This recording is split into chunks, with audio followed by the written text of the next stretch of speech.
અહેમદાબાદ મિત્ર ન્યૂઝમાં આપનું સ્વાગત છે।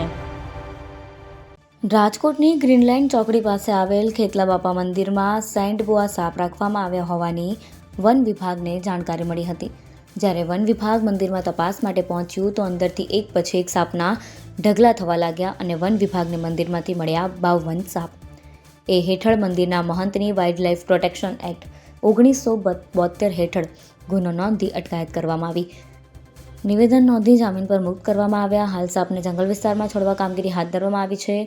ઉલ્લેખનીય છે કે વન વિભાગની પ્રાથમિક તપાસમાં મહંત પોતે સ્નેક હેન્ડલર એટલે કે સાપના જાણકાર હોવાનું અને ધાર્મિક આસ્થા સાથે મંદિરમાં સાપ રાખતા હોવાનું સામે આવ્યું છે। જો કે કોઈ તસ્કરી કે ચીટિંગ થતી નહોતી, પરંતુ આમ છતાં અલગ અલગ દિશામાં તપાસ હાથ ધરી લોકોને પણ આ બાબતે અપીલ કરી વાઇલ્ડ લાઇફને ઘર કે મંદિરમાં ન રાખવા અપીલ કરવામાં આવી છે।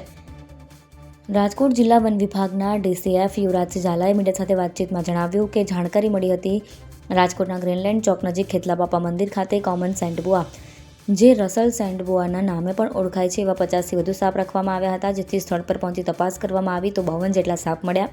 આ સાપ વાઇલ્ડ લાઇફ પ્રોટેક્શન એક્ટ 1972 હેઠળ શેડ્યુલ 2માં સંરક્ષિત છે। કાયદાકીય સંરક્ષણ મળેલું હોવાથી રાજકોટ રેન્જ દ્વારા ગુનો નોંધવામાં આવ્યો છે અને મંદિરના મહંત મનુભાઈ દુધરીચા સામે કાયદાકીય કાર્યવાહી કરી તેમનું નિવેદન નોંધી તેમને જામીન પર મુક્ત કરવામાં આવ્યા છે।